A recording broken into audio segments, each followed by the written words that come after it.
Osmania university PhD admission process సంబంధించి మనం ఎంతగానో ఎదురు చూస్తున్న కేటగిరీ 2 అడ్మిషన్ ప్రాసెస్ సంబంధించిన ఫైనల్ సెలెక్టెడ్ క్యాండిడేట్ లిస్ట్ అయితే మనకు 29th సెప్టెంబర్ 2025 రోజు రిలీజ్ చేయడం జరిగింది.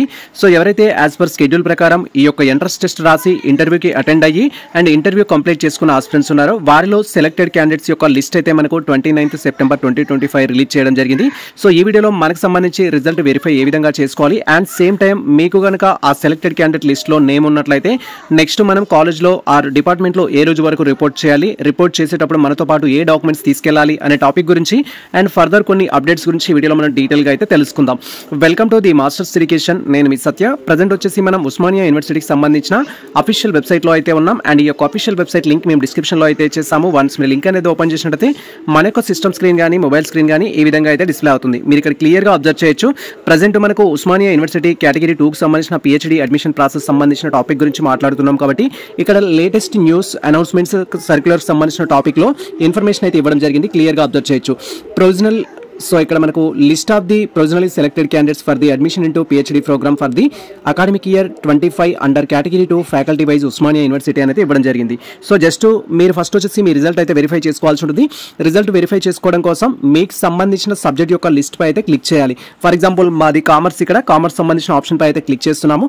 వన్స్ మనం కామర్స్ అనేది క్లిక్ చేయగానే నెక్స్ట్ టాబ్లో ఈ విధంగా టోటల్గా కామర్స్ సంబంధించి పిహెచ్డి అడ్మిషన్ ప్రాసెస్లో భాగంగా సెలెక్టెడ్ క్యాండిడేట్స్ యొక్క లిస్టుకు సంబంధించిన పీడిఎఫ్ అయితే మనకు డౌన్లోడ్ అవ్వడం జరుగుతుంది. ఇది డౌన్లోడ్ చేసుకున్న మీరు కంఫర్టబుల్గా చూడడం కోసం మొబైల్లో గూగుల్ డ్రైవ్ అనేది ఓపెన్ చేసినట్టయితే మనకు చాలా కంఫర్టబుల్గా అయితే ఉంటుంది. సో గూగుల్ డ్రైవ్ ద్వారా మీకు సెర్చ్ ఆప్షన్ కూడా ఉంటుంది. సెర్చ్ చేసి మీ నేమ్ దాంట్లో ఉందా లేదా అనేది సెర్చ్ చేసుకోవచ్చు.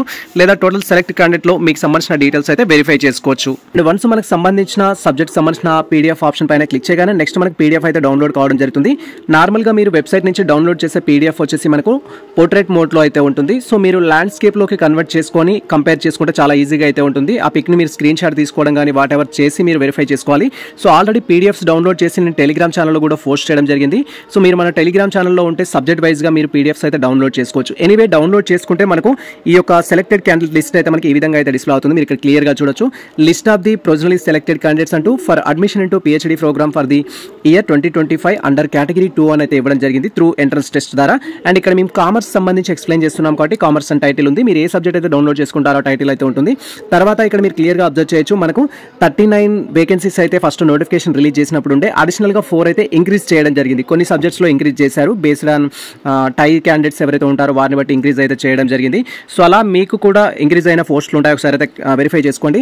అండ్ తర్వాత సీట్ మ్యాట్రిక్స్ సంబంధించి కూడా సో మెనీ ఆస్పిరెంట్స్కి డౌట్స్ ఉన్నాయి. ఇక్కడ కొన్ని వర్డ్స్ వచ్చేసి స్మాల్ లెటర్స్, కొన్ని యూఆర్ అంటే మీనింగ్ ఏంటి, సో తర్వాత పర్సన్స్ విత్ డిజబిలిటీకి సంబంధించి కానీ అండ్ డబ్ల్యూ అంటే మీనింగ్ ఏంటి, ఇలా క్వైరీస్ అయితే చేస్తున్నారు. ఇక్కడ క్లియర్గా అయితే తెలుసుకుందాం. సో రిజర్వేషన్లో వచ్చేసి మనకు యూఆర్ మీన్స్ అన్రిజర్వ్డ్ కేటగిరీ అనేది చెప్పొచ్చు. అన్రిజర్వ్డ్ కేటగిరీని మనం ఇక్కడ ఓపెన్ కేటగిరీ అనేది చెప్తాం. జనరల్గా ఓపెన్ కేటగిరీ అని చెప్పేది ఏదైతే ఉంటుందో ఇక్కడ అన్రిజర్వ్డ్ కేటగిరీ యూఆర్ అనేది ఇవ్వడం జరిగింది. టోటల్గా దాంట్లో 15 వేకెన్సీస్ అయితే ఉన్నాయి. ఆ 15లో వచ్చేసి ఫీమేల్కి 5 అయితే అలకేట్ చేయడం జరిగింది. ఇంకా రిమైనింగ్ 10 అయితే ఉంటాయి. ఈ 10లో కూడా బేస్డ్ ఆన్ మెరిట్ని బట్టి సో మేల్ ఉంటారు, ఫీమేల్ ఉంటారు. సో ఈ 5 మాత్రం టోటల్గా ఉమెన్కి అలకేట్ చేయాల్సి ఉంటుంది. మీరు ఇక్కడ వెరిఫై చేసుకోవాలి 5 అనేది అన్రిజర్వ్డ్లో అలకేట్ చేశారా లేదా అనేది. 1 2 3 4 5 సో అలకేట్ చేయడం జరిగింది. సో ఇది మనకు యూఆర్ మీన్స్ ఏంటంటే అన్రిజర్వ్ కేటగిరీ. తర్వాత మళ్ళీ ఇక్కడ డబ్ల్యూ మీన్స్ ఏంటంటే ఉమెన్ అనమాట. తర్వాత బీసీఏ 3 ఉన్నాయి. బీసీఏ 3లో ఒకటి వచ్చేసి ఉమెన్కి అలకేట్ చేశారు. బీసీబీలో 4 ఉన్నాయి. 4లో వచ్చేసి ఒకటి ఉమెన్కి అలకేట్ చేశారు. బీసీసీలో వచ్చేసి 1 ఉంది. తర్వాత బీసీడీలో 3 అనే ఉన్నాయి, ఒకటి ఉమెన్కి అలకేట్ చేశారు. సో ఇప్పుడు ఫర్ ఎగ్జాంపుల్ ఏమంటారంటే బీసీబీలో 4 ఉన్నాయి కదా సార్, ఆల్రెడీ ఒకటి ఉమెన్కి అలకేట్ చేశారు అంటే ఒకటి మాత్రమే ఉమెన్కి ఇవ్వాలి, మిగతా 3 జనరల్ బాయ్స్కి ఇవ్వాలా అని క్వైరీ చేస్తారు. అలా అని కాదు, ఒకటి ఖచ్చితంగా ఉమెన్ ఉండాలి. రిమైనింగ్ 3లో సో ఉమెన్స్ ఉండొచ్చు, ఉండకపోవచ్చు. మెరిట్ ఉమెన్ ఉన్నారనుకో ఉమెన్కి అలకేట్ చేస్తారు. రిమైనింగ్ 3కి కూడా ఉమెన్ అలకేట్ చేయడానికి కూడా ఛాన్స్ ఉంటుంది ఇఫ్ మెరిట్ వాళ్ళే ఉన్నట్లయితే. సో అది జనరల్ ప్రాసెస్ అవుతుంది. సో మీరు ఇక్కడ వెరిఫై చేసుకోవచ్చు. అలా మనకు బీసీడీకి సంబంధించి, బీసీకి సంబంధించి, ఎస్సీలో సబ్ కేటగిరీకి సంబంధించి అండ్ పీడబ్ల్యూడీ అంటే పర్సన్స్ విత్ డిజబిలిటీకి సంబంధించి 2 ఉన్నాయి. అందులో ఒకటి ఉమెన్కి అయితే ఇవ్వాలి. ఈడబ్ల్యూఎస్లో 4 ఉన్నాయి. దాంట్లో ఒకటి వచ్చేసి ఉమెన్కి అయితే ఖచ్చితంగా ఇవ్వాల్సి ఉంటుంది. ఇది మనకు అలకేట్ చేసిన విధానం అయితే. అండ్ దీంట్లో మీరు ఇప్పుడు నేమ్ అనేది వెరిఫై చేసుకోవాలి, సెలెక్టెడ్ క్యాండిడేట్సా కాదా అనేది. మీరు వెరిఫై చేసుకోవడానికి ఫర్ ఎగ్జాంపుల్ ఇక్కడ ఒక నేమ్ తీసుకుందాం మనం. సో ఇక్కడ మనకు పేరు అయితే ఉంది గీతా రోజా అని. సో మీరు అలా నేమ్ తీసుకొని కూడా సెర్చ్ చేయొచ్చు. సెర్చ్ చేస్తే రావడానికి అయితే ఛాన్స్ ఉంటుంది. రాలేదు అనుకోండి, టోటల్ సెలెక్టెడ్ క్యాండిడేట్ లిస్ట్లో మీ నేమ్ ఉందా లేదా అనేది వెరిఫై చేసుకోండి. మీ నేమ్ ఉన్నట్లయితే సో నెక్స్ట్ మనం అలాట్ చేయబడిన డిపార్ట్మెంట్లోకి వెళ్ళేసి రిపోర్టింగ్ అయితే చేయాల్సి ఉంటుంది. మీకు ఏ సబ్జెక్ట్లో అయితే పిహెచ్డి సీట్ అలాట్ చేయడం జరిగిందో ఆ రిలవెంట్ డిపార్ట్మెంట్లో మనం రిపోర్ట్ అయితే చేయాల్సి ఉంటుంది. రిపోర్ట్ చేయడానికి వెళ్ళేటప్పుడు మనతో పాటు డాక్యుమెంట్స్ తీసుకెళ్లాల్సి ఉంటుంది. అండ్ జాయినింగ్ అప్పుడు సో మనకు సంబంధించిన పిహెచ్డి అడ్మిషన్ సంబంధించిన ట్యూషన్ ఫీ కూడా పే చేయాల్సి ఉంటుంది. సో దానికి సంబంధించి ముఖ్యమైన డేట్స్ గురించి ఇక్కడ డీటెయిల్గా అయితే తెలుసుకుందాం. ఒకవేళ సో రిజల్ట్కి సంబంధించి మీకు ఏమైనా డౌట్స్ ఉన్నట్టయితే, ఫర్ ఎగ్జాంపుల్ సార్ నేను జెన్యూన్ క్యాండిడేట్ని, నాకు అలకేట్ కాలేదు, నాకంటే తక్కువ స్కోర్ వచ్చిన వారికి అలకేట్ చేసినట్టు అనిపిస్తుంది అని మీకు ఏమైనా డౌట్స్ ఉన్నట్టయితే మీరు డైరెక్ట్గా సో మీకు సంబంధించిన యూనివర్సిటీ డిపార్ట్మెంట్కి వెళ్ళేసి కూడా క్వైరీస్ అయితే చేయొచ్చు. మీ అథారిటీస్ ఎవరైతే ఉంటారో డీన్ ఫ్యాకల్టీస్ని కాంటాక్ట్ అయ్యి మీరు ఇన్ఫర్మేషన్ అయితే గ్యాదర్ చేసుకోవచ్చు. అలా మనం ఆబ్జెక్షన్ చెప్పడానికి అయితే అవకాశం అయితే ఉంటుంది. బట్ నాకున్న సోర్స్ ప్రకారం, నాకున్న ఇన్ఫర్మేషన్ ప్రకారం సెలెక్టెడ్ క్యాండిడేట్స్ ఎవరైతే ఉన్నారో మ్యాక్సిమం ఆఫ్ ది క్యాండిడేట్స్కి అక్కడ ఫెయిర్గానే సెలెక్షన్ అయితే జరిగింది. అండ్ ఇక్కడ ఓన్లీ నెట్ సెట్ ఉన్న వాళ్ళకే ప్రియారిటీ ఇచ్చారు అని అయితే మేము చెప్పట్లేము. నెట్ సెట్ ఉన్న వాళ్ళకు ప్రియారిటీ ఇచ్చారు, నెట్ సెట్ లేని వాళ్ళకు కూడా ప్రియారిటీ ఇవ్వడం జరిగింది. సెలెక్టెడ్ క్యాండిడేట్ లిస్ట్లో చాలా మంది స్టూడెంట్స్కి కొందరికి నెట్ సెట్ అనేది లేదు. బేస్డ్ ఆన్ వారి యొక్క ఎంట్రన్స్ టెస్ట్ స్కోర్ను బట్టి అండ్ బేస్డ్ ఆన్ వారికి సంబంధించిన మెరిట్ను బట్టి కూడా ఇవ్వడం జరిగింది. సో కాబట్టి సో మీకు కొన్ని డౌట్స్ ఉంటాయి, కొందరికి ఆబ్జెక్షన్ చెప్పడానికి అయితే అవకాశం ఉంటుంది. అలా ఆబ్జెక్షన్ చెప్పాలి అనుకునే క్యాండిడేట్స్ మీరు సో యూనివర్సిటీ డిపార్ట్మెంట్ డీన్ని విజిట్ కాంటాక్ట్ అయినట్టయితే సో మీకు ఫర్దర్గా ఏమైనా లెఫ్ట్ ఓవర్ సీట్స్ ఉంటే మీకు ఇవ్వడానికి అవకాశం ఉంటుంది. అలా కూడా వాళ్ళు ప్లాన్ చేయడానికి అవకాశం అయితే ఉంటుంది. కాబట్టి మీరు వెళ్ళైతే కనుక్కోండి ఒకసారి. అండ్ మనకి ఇక్కడ ఈడబ్ల్యూఎస్ వేకెన్సీస్ సంబంధించి సో మెనీ ఆస్పిరెంట్స్ కామెంట్ సెక్షన్లో కామెంట్ చేస్తున్నారు, సార్ ఈడబ్ల్యూఎస్ సీట్లు ఎందుకు అలకేట్ చేయలేదు అని. సో ఈడబ్ల్యూఎస్లో ఎందుకు అలకేట్ చేయలేదంటే సో ఇక్కడ ఒక వేకెంట్ ఉంది అంటే no candidates available for EWS అంటున్నారు. అంటే ఇంటర్వ్యూకి వెళ్ళిన క్యాండిడేట్స్లో దానికి సంబంధించిన క్వాలిఫైడ్ క్యాండిడేట్స్ ఎవరు కూడా ఈడబ్ల్యూఎస్ కేటగిరీ వాళ్ళు లేరు అని దాని అర్థం. ఉండుంటే వాళ్ళు లీస్ట్లో ఉన్న వారికి అయితే అలకేట్ చేస్తారు. ఇఫ్ మీరు ఈడబ్ల్యూఎస్ కేటగిరీ స్టూడెంట్స్ అయ్యుండి మీకు క్వాలిఫికేషన్స్ ఉన్నాయనుకుంటే మీరు డైరెక్ట్గా మీ యొక్క కన్సర్న్ డిపార్ట్మెంట్ వెళ్ళి కూడా అథారిటీని కాంటాక్ట్ అయ్యి కూడా మీకు సంబంధించి సీట్ రావడానికి అయితే ప్రయత్నాలు అయితే చేసుకోవడానికి అవకాశం ఉంటుంది. సో ఇది ఒక మీకు అవకాశం అనేది చెప్పొచ్చు. సో వేకెన్సీస్ ఏ బ్రాంచ్లో అయితే ఉంటాయో ఆ బ్రాంచ్కి సంబంధించిన స్టూడెంట్స్ అయితే వెళ్ళి మీరు ఇన్ఫర్మేషన్ అయితే గ్యాదర్ చేసుకోండి. ప్రజెంట్ వచ్చేసి మనం ఈ యొక్క రిపోర్టింగ్ సంబంధించి ప్రాసెస్ ఏంటి, ఏ డేట్లో చేయాలి, రిపోర్ట్ అనేది ఏ విధంగా చేయాలి, ఏ డాక్యుమెంట్స్ తీసుకెళ్లాలనే టాపిక్ గురించి కూడా డీటెయిల్గా అయితే తెలుసుకుందాం. సో ఇక్కడ మీరు క్లియర్గా అబ్జర్వ్ చేయొచ్చు, మనకు 29th సెప్టెంబర్ 2025 రోజు ఈ యొక్క అలొకేషన్ సంబంధించిన ఇన్ఫర్మేషన్ కూడా ఇచ్చారు. డిక్లరేషన్ ఆఫ్ ది రిజల్ట్కి సంబంధించిన దాంట్లోనే ఫర్దర్ ప్రాసెస్ ఏంటి, ఈ యొక్క సీట్ వచ్చిన క్యాండిడేట్స్ ఏం చేయాలి అనే ఇన్ఫర్మేషన్ అయితే ఇవ్వడం జరిగింది. మీరు ఇక్కడ క్లియర్గా అబ్జర్వ్ చేయొచ్చు. సబ్జెక్ట్ వచ్చేసి OU PhD admission under category 2 అంటూ డిక్లరేషన్ ఆఫ్ ది రిజల్ట్ అంటూ ఇవ్వడం జరిగింది. దీనికి సంబంధించి రిజల్ట్ గురించి మీటింగ్ అయితే కండక్ట్ చేసుకోవడం జరిగింది ఆల్ డిపార్ట్మెంట్స్ అథారిటీస్. అండ్ దానికి సంబంధించిన రిజల్ట్ అనేది మనకు 29th రోజు అయితే డిక్లేర్ చేయడం జరిగింది యాజ్ పర్ నోటీస్లో ఇచ్చిన ఇన్ఫర్మేషన్ ప్రకారం. అండ్ నెక్స్ట్ థింగ్ వచ్చేసి ఏంటంటే all the selected candidates are directed to submit the joining report within the 15 days అనేది ఇవ్వడం జరిగింది.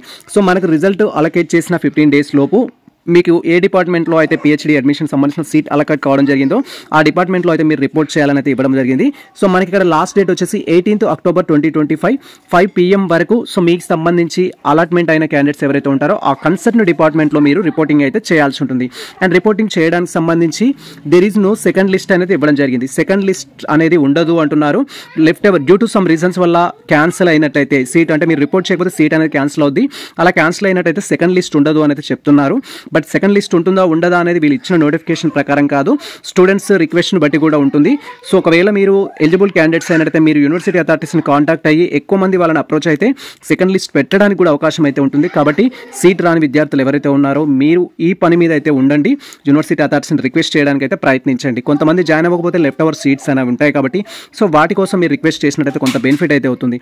అండ్ దెన్ సీట్ వచ్చిన విద్యార్థులకు సంబంధించిన టాపిక్ గురించి మాట్లాడితే మనకు 18th October 2025 5 PM వరకు మీకు అలకట్ అయిన డిపార్ట్మెంట్లో అయితే మీరు రిపోర్ట్ చేయాల్సి ఉంటుంది. సో రిపోర్ట్ చేసినట్లయితే సో మీకు సీట్ అనేది కన్ఫర్మ్ అవుతుంది, అదర్వైజ్ సీట్ అనేది కన్ఫర్మ్ కాదు.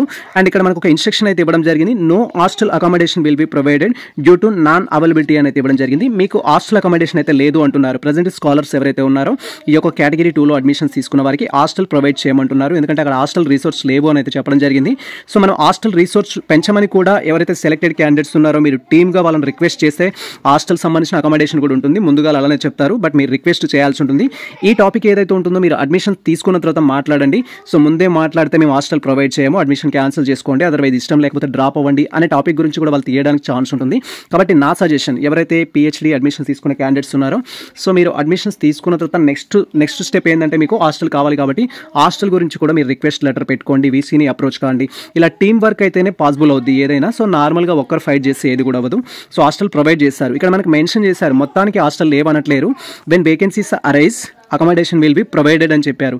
ఇప్పుడు ప్రజెంట్ వేకెన్సీస్ లేవు. ఇఫ్ ఒకవేళ వేకెన్సీస్ ఉంటే మేము ప్రొవైడ్ చేస్తామని చెప్తున్నారు. కాబట్టి సో మనకు హాస్టల్ రిక్వైర్మెంట్ ఉంది అనేది కూడా వాళ్ళకి కన్వే చేయాలి. మేము ప్రొవైడ్ అన్నారు కాబట్టి మీరు సైలెంట్గా ఉన్నారనుకోండి, వాళ్ళు ప్రొవైడ్ చేయరు. సో లైట్ తీసుకుంటారు. అదే మనకు రిక్వైర్మెంట్ ఉంది అని కూడా వాళ్ళ దగ్గర తీసుకెళ్ళాలి, వాళ్ళ దృష్టికి తీసుకెళ్ళాలి. అలాంటప్పుడు ఖచ్చితంగా వాళ్ళు మనకు హాస్టల్ అకామిడేషన్ అనేది ప్రొవైడ్ చేయడం జరుగుతుంది. దెన్ తర్వాత the fee for the PhD admission as to paid through online mode. So ఇక్కడ ఆర్టీజీఎస్ కానీ యూపీఐ ఎక్సెట్రా అనేది ఇవ్వడం జరిగింది కన్సర్న్ డిపార్ట్మెంట్స్. సో మరి ఈ యొక్క పిహెచ్డికి సంబంధించిన ఫీ ఎంత ఉంటుంది సార్ అని మీరు క్వైరీ చేసినట్లయితే, సో ఇక్కడ పర్టికులర్గా మనకు ట్యూషన్ ఫీకి సంబంధించి మాత్రమే క్లారిటీ ఇచ్చారు. ఫస్ట్ నోటిఫికేషన్లో ఏదైతే మనకు పిహెచ్డి అడ్మిషన్ సంబంధించిన నోటిఫికేషన్ ఇచ్చారో దాంట్లో క్లారిటీ ఇచ్చారు. మనకు ఫర్ ఇయర్ వచ్చేసి 20,000 రూపీస్ అనేది దీనికి సంబంధించిన అమౌంట్ అయితే మనకు మెన్షన్ చేయడం జరిగింది పర్ యానం వచ్చేసి. సో మీరు పిహెచ్డి అడ్మిషన్ తీసుకునేటప్పుడు ఈ యొక్క 20,000 అయితే పే చేయాల్సి ఉంటుంది. ఇఫ్ మీరు హాస్టల్ అకామిడేషన్ తీసుకుంటే సమ్ ఫిక్స్డ్ అమౌంట్ డిపాజిట్ అయితే ఉంటుంది బేస్డ్ ఆన్ కేటగిరీని బట్టి. మీరు హాస్టల్ అకామిడేషన్ తీసుకున్నప్పుడు 10,000 to 15,000 అయితే మనం హాస్టల్ కోసం డిపాజిట్ అయితే చేయాల్సి ఉంటుంది అది. సో ఖచ్చితంగా ఈ యొక్క అమౌంట్ అనేది ఉంటుంది. సో ఇక్కడ సింపుల్గా చెప్పాలంటే మనకు 20,000 వచ్చేసి మీకు ట్యూషన్ ఫీ కోసం డిపాజిట్ చేస్తారు. సెకండ్ వన్ వచ్చేసి ఇఫ్ మీరు హాస్టల్ తీసుకుంటే ఒక 15,000 అనుకుందాము ఫస్ట్ డిపాజిట్ చేసేది. తర్వాత అడ్మిషన్స్ సంబంధించి అడ్మిషన్ ఫీ వాట్ ఎవర్ ఒక 2,000 to 3,000 వరకు ఉండొచ్చు బేస్డ్ ఆన్ డిపార్ట్మెంట్ను బట్టి. ఒక్కొక్క డిపార్ట్మెంట్ ఒకలాగా ఉంటుంది. సో ఒక రఫ్గా మీకు ఒక ఏంటంటే 30 plus 40 వరకు అయితే అమౌంట్ అయితే ఛార్జ్ చేస్తారు అటో ఇటో. కాబట్టి ఈ అమౌంట్ సంబంధించి ఇంకా మనకి ఎక్కడ అఫీషియల్ సర్క్యులర్ అయితే రాలేదు, దానికి సంబంధించిన ఇన్ఫర్మేషన్ కానీ నోటిఫికేషన్ కానీ లేదు. 20,000 అనేది మాత్రం ఉంది, అది ట్యూషన్ ఫీకి సంబంధించి. ఫర్దర్గా ఎటువంటి డౌట్స్ ఉన్నా కూడా ఆ టాపిక్స్ గురించి డీటెయిల్గా అయితే తెలుసుకుందాం. అండ్ ఇప్పుడు రిపోర్టింగ్కి వెళ్ళేటప్పుడు మనం ఏమేమి తీసుకెళ్ళాలి అనేది కూడా వాళ్ళే మనకు ఇన్ఫర్మేషన్ ఇస్తారు. జస్ట్ మనకు రిజల్ట్ మాత్రమే ఇచ్చారు. సెలెక్టెడ్ క్యాండిడేట్స్కి ఇంకా ఆర్డర్స్ అయితే రాలేదు. సో మీకు ఆర్డర్ కాపీలో ఉంటుందన్నమాట, మీకు సంబంధించిన ఆర్డర్ కాపీ ఏదైతే ఉంటుందో ఆర్డర్ లెటర్ అనేది. సో ఆర్డర్ లెటర్లో సేమ్ జాయినింగ్ రిపోర్ట్లో వచ్చేసి మీకు ఏమేమి ఉండాలి అనేది ఇన్ఫర్మేషన్ ఇస్తారు. క్లియర్గా ఇన్స్ట్రక్షన్స్ అయితే ఇస్తారు. మేబీ మనకు అది మెయిల్స్ రూపంలో కానీ ఫోన్ కాల్స్ రూపంలో కానీ కన్ఫర్మేషన్ వచ్చిన తర్వాత రావడానికి ఛాన్స్ ఉంటుంది. సో లేదా మీరు మీ కన్సర్న్ డిపార్ట్మెంట్ అథారిటీస్కి మీరు కాల్ చేయండి. సో ఆ యొక్క డీన్ ఫ్యాకల్టీ అథారిటీస్ ఎవరైతే ఉంటారో మీకు గైడ్ చేయడం జరుగుతుంది. సో దానికి సంబంధించిన నెంబర్స్ కూడా నేను డిస్ప్లే చేస్తాను. బట్ మ్యాక్సిమం నెంబర్స్ అనేవి అవి అవైలబుల్లో లేవు. సో మీరు ఇప్పుడు ప్రజెంట్ ఆల్రెడీ స్కాలర్స్ కాబట్టి మీరు కొత్త నెంబర్స్ గ్యాదర్ చేసుకోవడానికి ట్రై చేయండి. మా టీం కూడా ప్రతి డిపార్ట్మెంట్కి సంబంధించిన సో డీన్ ఫ్యాకల్టీస్ కానీ అండ్ అదర్ ఫ్యాకల్టీస్ నెంబర్ కానీ కలెక్ట్ చేయడానికి ట్రై చేస్తాము. Same time so one of the PhD scholar వచ్చేసి మనకు గ్రూప్ అయితే క్రియేట్ చేయడం జరిగింది. ఓయూ పిహెచ్డి అడ్మిషన్ సంబంధించి సెలెక్టెడ్ క్యాండిడేట్స్ సంబంధించిన గ్రూప్ అనేది. సో ఆ గ్రూప్ సంబంధించి కూడా నేను లింక్ ఇచ్చేస్తాను, వాట్సాప్ గ్రూప్ అనేది మన యొక్క వీడియో డిస్క్రిప్షన్లో. సో మీరు జాయిన్ అయినట్టయితే ఫర్దర్ అప్డేట్స్ కమ్యూనికేషన్ కోసం ఏమున్నా మీకు తెలుస్తాయి. అండ్ సేమ్ టైం మన యొక్క ఛానల్ ఫాలో అయినా కూడా ఈచ్ అండ్ ఎవ్రీ టాపిక్ పైన మేము అప్డేట్స్ అయితే ఇవ్వడం జరుగుతుంది. సో ఈ ఆర్డర్స్తో పాటు ఆల్రెడీ మనకు వెరిఫికేషన్ అప్పుడు ఏ డాక్యుమెంట్స్ అయితే మనం తీసుకెళ్లడం జరిగిందో ఆ డాక్యుమెంట్స్ అన్ని మీతో పాటు తీసుకెళ్లాల్సి ఉంటుంది, ఇంక్లూడింగ్ టీసీ అనేది కూడా కావాల్సి ఉంటుంది. మీరు రిపోర్ట్ చేయడానికి వెళ్తున్నారు కాబట్టి టీసీ లేదు అనుకోండి, టీసీ ఎందుకు లేదు అనే రీజన్స్ తోటి మీరు కస్టోడియన్ అనేది తీసుకెళ్లాల్సి ఉంటుంది. కస్టోడియన్ మీన్స్ ఫర్ ఎగ్జాంపుల్ మీరు ఇప్పుడు పిహెచ్డి స్కాలర్గా సీట్ వచ్చింది మీకు, మీరు బీఎడ్ ఫైనల్ ఇయర్లో ఉన్నారు లేదా అదర్ పీజీ చేస్తున్నారు లేదా అదర్ కోర్స్ ఏదో చేస్తున్నారు అనుకుందాం, దాని రిజల్ట్ వాట్ ఎవర్ ఏదో ఒకటి ఉంటుంది కదా. సో దానికి సంబంధించిన ఇన్ఫర్మేషన్తో మీరు ఒక లెటర్ అనేది రాసి సో వాళ్ళకి ఇవ్వాల్సి ఉంటుంది. నార్మల్గా సెల్ఫ్ లెటర్ అనేది కాదు, సెల్ఫ్ లెటర్ ఇచ్చిన యాక్సెప్ట్ చేస్తారు. మీ రీజన్ అనేది ఏ కాలేజ్లో అయితే టీసీ ఉందో ఆ కాలేజ్ సంబంధించిన అథారిటీతో మీరు టీసీకి సంబంధించి అయితే రాయించుకోవాల్సి ఉంటుంది. ఇది ప్రజెంట్ మనకు సంబంధించి కొన్ని ముఖ్యమైన అప్డేట్స్ అయితే. ఫస్ట్ మీరు రిజల్ట్ వెరిఫై చేసుకోండి, దాని తర్వాత వచ్చేసి రిజల్ట్ వెరిఫై చేసుకున్న తర్వాత మీకు సంబంధించి సో సీట్ కనుక వచ్చినట్టయితే on are before 18th October 2025 5 PM వరకు మీ యొక్క రిలవెంట్ డిపార్ట్మెంట్లో మీరు రిపోర్టింగ్ చేయాలి.